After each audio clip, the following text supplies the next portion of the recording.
Baiklah, kami dari kelompok 10 akan membahas tentang aplikasi untuk sistem bisnis yaitu mengenai yang pertama adalah bagaimana model sistem e-bisnis, yang kedua adalah apa yang dimaksud dengan aplikasi Enterprise Resources Planning, dan yang ketiga yaitu apa yang dimaksud dengan aplikasi Customer Relationship Management, dan yang keempat adalah apa yang dimaksud dengan aplikasi Supply Chain Management. Baiklah, pada pembahasan pertama yaitu pengertian tentang e-bisnis. E-bisnis ini merupakan kegiatan berbisnis di internet yang tidak saja meliputi pembelian, penjualan, dan jasa, tapi juga meliputi pelayanan rekan bisnis. Atau dapat diartikan dengan penerapan teknologi informasi dan komunikasi dalam mendukung semua kegiatan bisnis. E-bisnis adalah sebuah ilmu yang membawa proses kepada orang yang tepat dan mengajak orang untuk tertarik pada produk itu sehingga membelinya. Tanpa e-bisnis, e-commerce hanya sebuah mobil tanpa bahan bakar. Dan fungsi dari e-bisnis ini adalah untuk mensupport bagian dari marketing, produksi, accounting, finance, dan human resource management. Proses transaksi online memegang peranan yang sangat penting pada e-bisnis. Pembahasan selanjutnya yaitu ERP atau Perencanaan Sumber Daya Perusahaan. Pengertian dari ERP ini adalah sebuah sistem operasi perusahaan yang dirancang untuk mengkoordinasikan semua sumber daya, informasi, dan aktivitas yang diperlukan untuk proses bisnis lengkap. Tujuan dan peranan ERP dalam organisasi yang pertama adalah, tujuan sistem ERP adalah untuk mengkoordinasikan bisnis organisasi secara keseluruhan. Yang kedua adalah, ERP merupakan software yang ada dalam organisasi atau perusahaan untuk otomatisasi dan integrasi banyak proses bisnis secara pelanggan.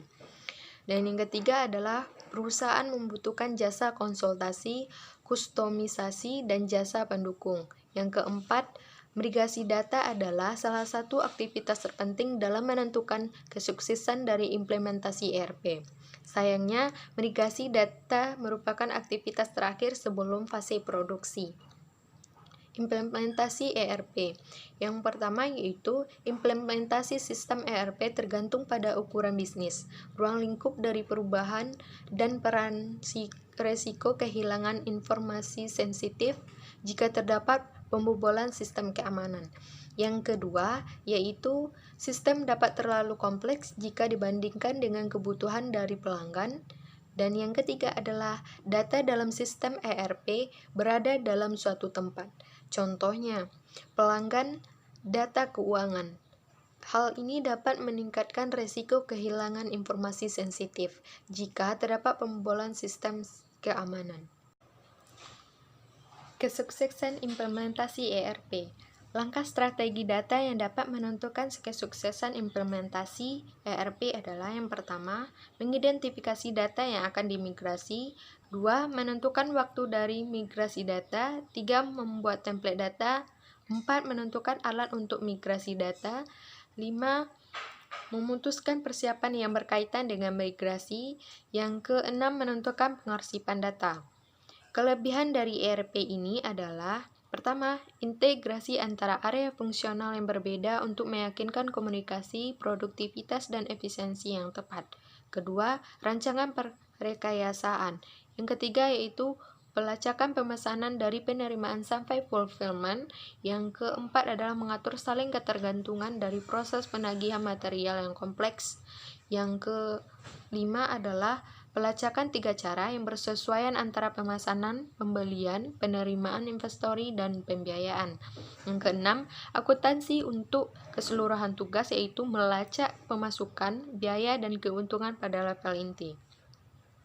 Kelemahan dari ERP ini adalah terbatasnya kostumisasi dari perangkat lunak ERP. 2. Sistem ERP sangat mahal. Yang ketiga yaitu untuk menyesuaikan dengan standar industri yang telah dideskripsikan oleh sistem ERP dapat menyebabkan hilangnya keuntungan kompetitif. Yang keempat adalah ERP sering terlihat terlalu sulit untuk mengadaptasi dengan alur kerja dan proses bisnis tertentu dalam beberapa organisasi. Yang kelima adalah sistem dapat terlalu kompleks jika dibandingkan dengan kebutuhan dari pelanggan. Baiklah, saya akan melanjutkan presentasi dari teman saya itu tentang Customer Relationship Management.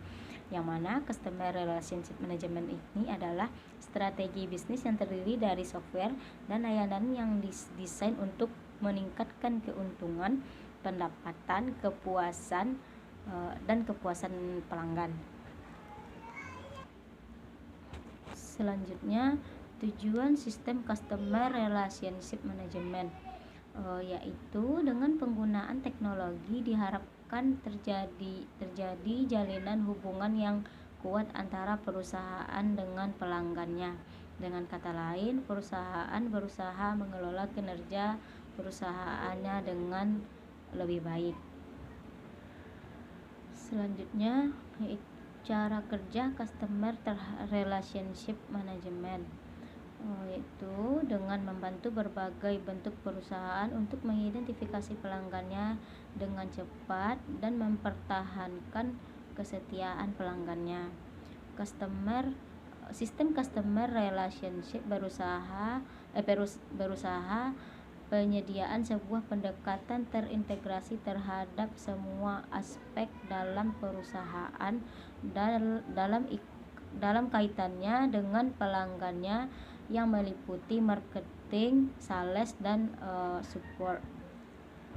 Selanjutnya, tentang fungsi-fungsi sistem Customer Relationship Management. Yang pertama, fungsinya itu mengidentifikasi faktor-faktor yang penting bagi pelanggan. Yang kedua, mengusung falsafah customer oriented. Yang ketiga, mengadopsi pengeluaran berdasarkan sudut pandang pelanggan.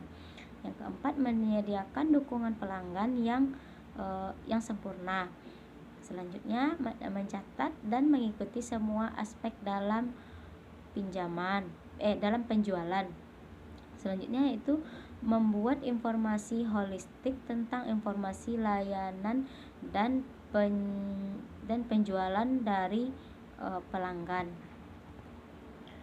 Baik, poin selanjutnya yaitu tahapan-tahapan Customer Relationship Management. Yang pertama, menentukan tujuan Customer Relationship Management suatu organisasi. Yang kedua, mengedukasi departemen yang terkait. Yang ketiga, mencari informasi pelanggan. Yang keempat, mendesain data model. Yang kelima, mempelajari dan memilih solusi Customer Relationship Management. Yang keenam, menentukan otoritas dan jalur tanggung jawab. Yang ketujuh,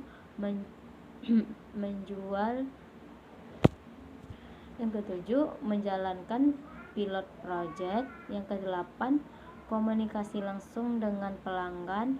Yang kesembilan, melakukan survei terhadap kepuasan pelanggan. Yang kesepuluh, mengumpulkan kembali umpan balik dari pelanggan. Yang kesebelas, menganalisa umpan balik dan mendokumentasikannya. Yang ke-10, mengimplementasikan yang ke-12, mengimplementasikan model baru. Baiklah, itulah presentasi dari saya. Selanjutnya akan dijelaskan oleh teman saya. Selanjutnya, Supply Chain Management atau SCM. SCM adalah serangkaian kegiatan yang meliputi koordinasi, penjadwalan, dan pengendalian terhadap pengadaan, produksi, persediaan pengiriman produk, ataupun layanan jasa terhadap pelanggan yang mencakup administrasi harian, operasi, logistik, dan pengolahan informasi mulai dari pelanggan hingga pemasok.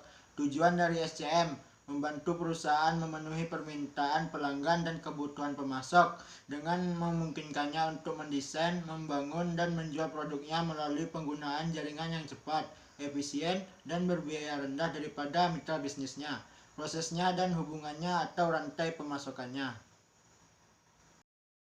Proses mata rantai yang terjadi dalam SCM. Yang pertama, supplier. Yang kedua, supplier ke manufakturer. Yang ketiga, supplier, manufakturer, lalu ke distributor. Yang keempat, supplier ke manufakturer, lalu ke distributor, lalu ke retail outlet. Yang kelima, supplier, lalu manufakturer, lanjutkan dengan distributor, retail outlet, dan customer. Keuntungan dan kekurangan dari SCM. Keuntungan dari SCM yaitu yang pertama, mengurangi inventory barang, yang kedua, menjamin kelancaran arus barang, yang ketiga, menjamin mutu. Lalu kekurangan dari SCM, yang pertama, melibatkan banyak pihak dengan kepentingan yang berbeda-beda. Yang kedua, perbedaan bahasa, zona waktu, dan budaya dalam perusahaan. Yang ketiga, ketidakpastian permintaan. Yang keempat, ketidakpastian pasokan, harga, dan kualitas barang. Cukup sekian, terima kasih.